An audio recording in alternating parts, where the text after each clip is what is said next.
Jumpa lagi di Review TV. Iya, Samsung Galaxy Z Flip. Ini salah satu smartphone yang menarik banget. Tapi ya banyak orang bilang, waduh harganya masih agak tinggi. Kemudian daya tahannya ini belum tahan air. Biasanya HP kelas ini sudah tahan air. Nah, sekarang sudah hadir Z Flip 3. Nih, Z Flip 3. Ya, ini adalah Samsung Galaxy Z Flip 3. Ya, kita akan ngetes yang satu ini yang sudah lebih murah ini, yang bahkan datang dengan daya tahan terhadap air. Kayaknya harusnya ini mulai masuk ke dalam kategori mainstream kelas atas. Oke, Samsung Galaxy Z Flip 3 ini baru aja diluncurkan dan kita bikin pengujian singkat, kita bikin pembahasan singkat mengenai smartphone yang unik sekali satu ini karena bisa dilipat-lipat layarnya begini ya. Dan datang dengan aksesoris-aksesoris yang lucu-lucu juga nih. Nah, kita akan bahas sekilas, tapi mesti diingat bahwa yang datang ke kami ini masih versi awal banget. Ini bukan versi yang akan dijual. Walaupun secara hardware sama, tapi softwarenya mungkin belum akan sama persis dengan yang akan dijual di Indonesia. Jadi nanti kalau kita sudah dapat versi full versionnya, kita akan review secara lengkap lagi. Saat pertama mencoba Z Flip 3 ini, bentuknya yang compact dan ringan. Ini terasa jadi penyegaran ya buat kami ya. Karena selama ini kalau kita ngetes smartphone yang kelas-kelas atas itu mayoritas besar dan berat. Nah, sebelum kita bahas lebih lanjut, lihat dulu penampilannya ya.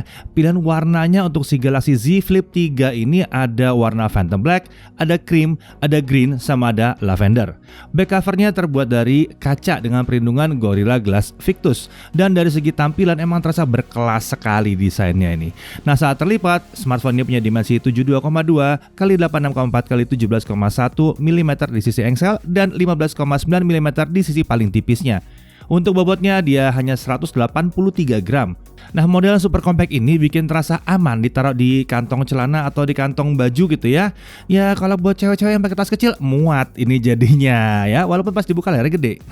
Untuk material frame, Samsung menyebutnya sebagai Armor Aluminium. Ini bisa dibilang frame aluminium yang paling kuat yang pernah dipakai oleh Samsung. Nah, mari kita lihat detail bodinya dalam kondisi terlipat. Sisi kanan ada tombol power yang sekaligus tombol fingerprint juga. Lalu ada tombol volume. Di sisi atas ada hinge atau engsel untuk layar lipatnya. Terasa juga kalau engsel udah makin solid ya, sama seperti versi Fold-nya. Di sisi kiri ada slot SIM tray single SIM, tidak ada slot microSD. Dan untuk yang mau pakai dua nomor tetap bisa, tapi ya satu pakai SIM card, yang satu lagi harus pakai eSIM. Jadi tidak bisa pakai dua SIM card ya.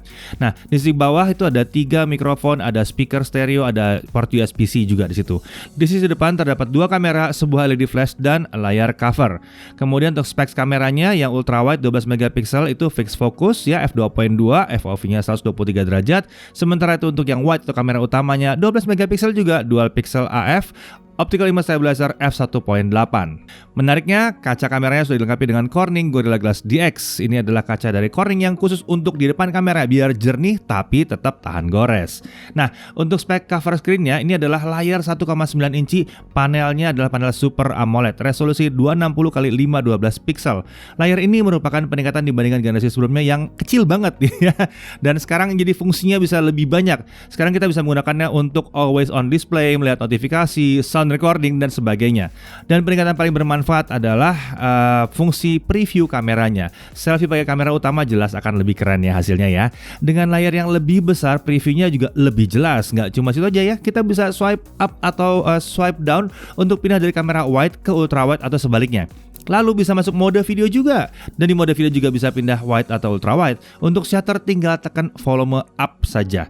Nah, seluruh sisi cover screen ini sampai ke back covernya menggunakan Gorilla Glass Victus tentunya.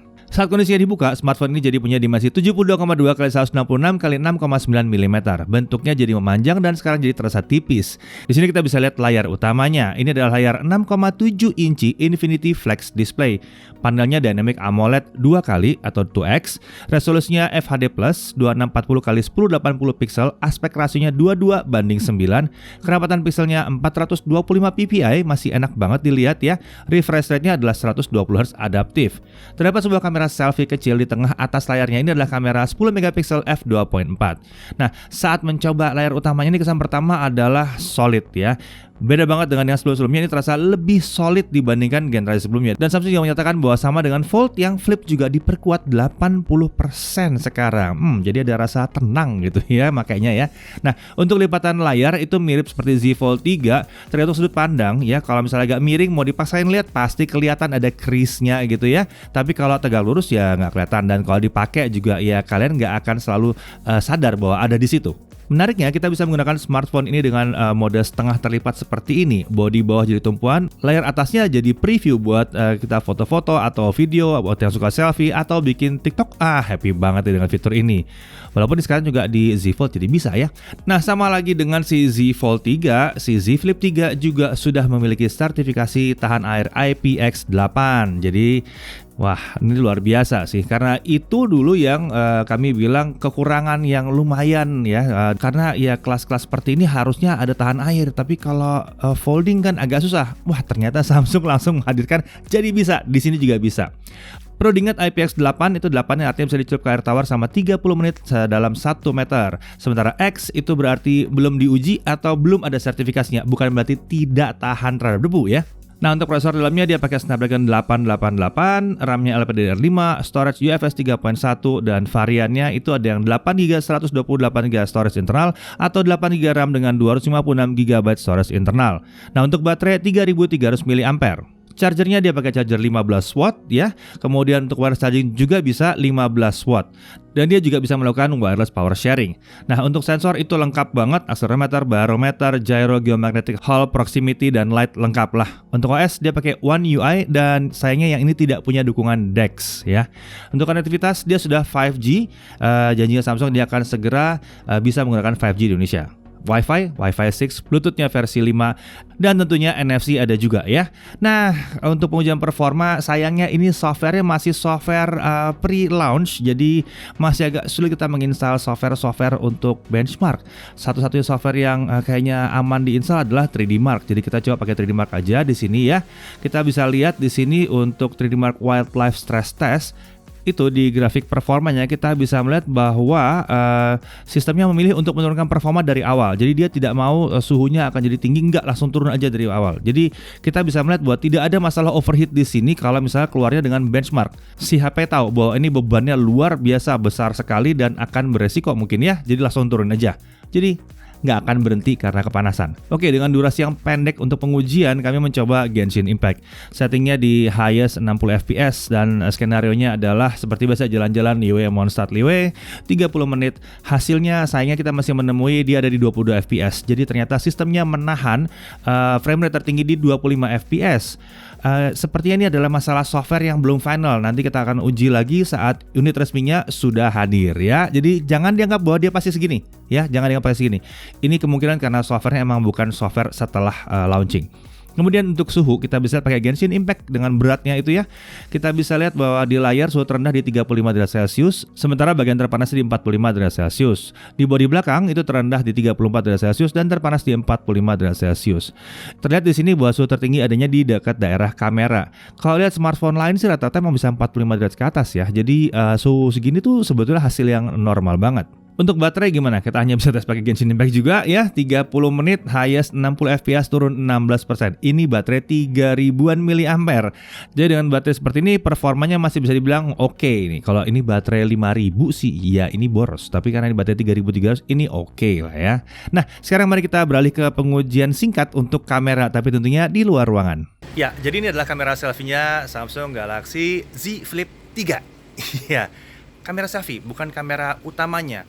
Jadi ya kalian bisa ngerekam video dengan kamera selfie ke sini atau pakai kamera utamanya juga bisa. Nah, ini yang pakai kamera selfie. Saya coba dulu untuk jalan-jalan. Oh ya, ini saya nggak pakai mic tambahan ya, sama sekali nggak pakai. Kita coba buat jalan gimana?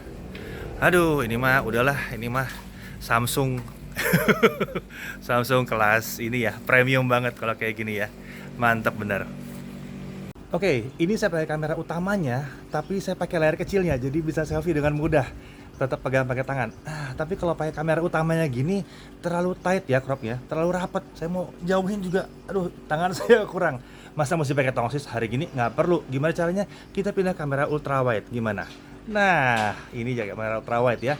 Cuma di flip ke atas doang, beres jadi kamera ultra wide. Nah, sekarang bisa dibawa jalan-jalan. Nah, enak ini. Selfie, megangnya tangannya nggak capek, mau vlogging, enak banget deh pokoknya.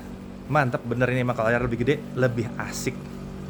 Oke, satu yang menarik adalah kalau kalian pakai cover screen-nya secara langsung, hasilnya adalah 1:1 seperti tadi.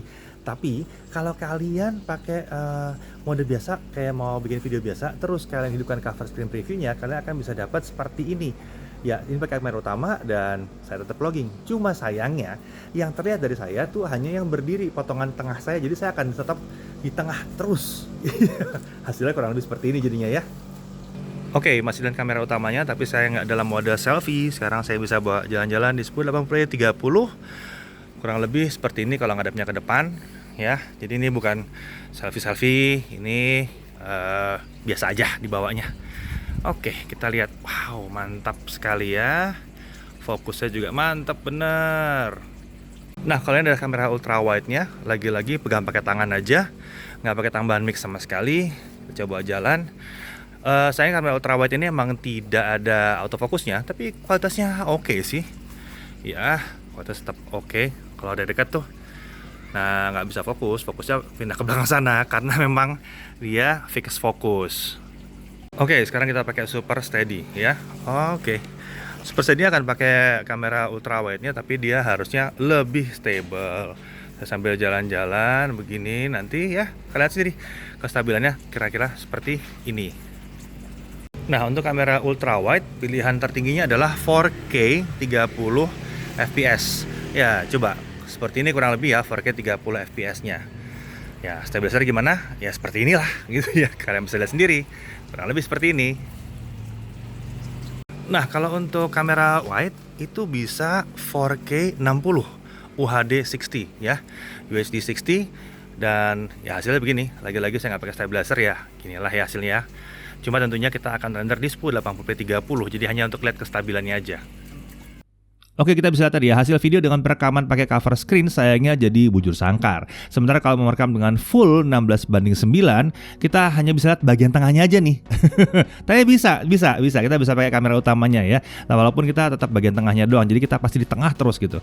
Nah, untuk foto lagi-lagi ini sangat baik ya. Ini Samsung gitu ya. Tapi analisa lebih jauh baru akan kami lakukan saat kita menguji unit resminya. Karena lagi-lagi software awal nih agak kurang kayaknya ya, kurang pas untuk dites secara lengkap atau untuk jadi acuan. Nah, untuk harga Galaxy Z Flip 3 yang 8128 itu di 14.999.000.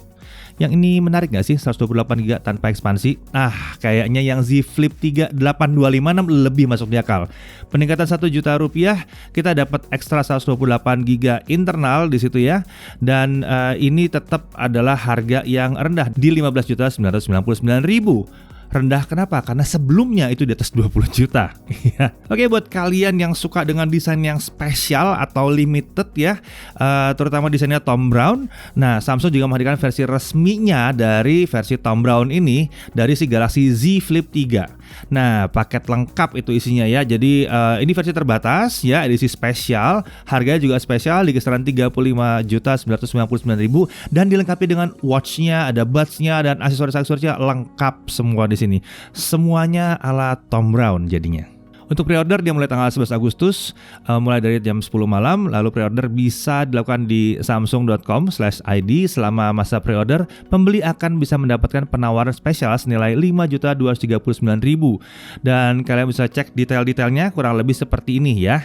Yang jelas yang menarik adalah Z Flip 3 ini datang dengan servis kelas premium yang juga menyertakan perlindungan terhadap kerusakan yang tidak disengaja dan juga kerusakan akibat cairan sebanyak 1 kali per tahun.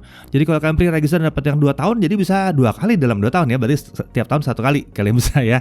Dia bayangkan kalian yang rusakin tetap diperbaiki, mantep kan? Nah, HP dengan sertifikasi tahan air memang udah selayaknya sih ya, punya garansi terhadap kerusakan karena air. Oke, untuk aksesoris dari tadi kalian mungkin udah lihat yang saya pegang ya. Buat kalian yang butuh perlindungan ekstra, Samsung menyediakan berbagai macam case resmi mereka. Ya, ini ada banyak banget tipe-tipenya, beda-beda macam-macam. Tapi favorit kami adalah yang terpasang ini, yang biru dengan stripe orange ini. Asli, ini keren banget. Feel di genggamannya juga nyaman banget. Kenapa kami curiga si Flip 3 ini bakal banyak yang nyari ya? Oke, gimana? Menarik ya? Saya personally sih agak bingung dengan Samsung ya. Ini soalnya harganya terlalu miring sekarang ini. Terlalu miring harganya membuat jadinya beberapa smartphone jadi tampak kurang menarik karena ya ini layar foldable ya. Yang belum layar foldable agak jadi kurang menarik sih sebetulnya. Kameranya memang bukan yang luar biasa banget spesifikasinya, tapi hasilnya yang paling penting. Hasilnya mantap. Dan untuk selfie kita bisa pakai kamera utama. Keren banget yang satu ini memang. Oke, tapi kita masih nunggu versi fullnya untuk bisa tahu kemampuan benernya seperti apa. Apakah memang performance-nya di Genshin memang seperti itu atau ada perubahan? Ingat waktu S21 Ultra juga banyak banget perubahan yang terjadi ya seiring dengan update software. Nanti kita akan lihat apakah ada perubahan-perubahan itu juga di sini. Ya, sekian dulu preview kami terhadap si Samsung Galaxy Z Flip 3 ini yang harganya makin turun, makin terjangkau. Saya Irfan, jaga TV TV.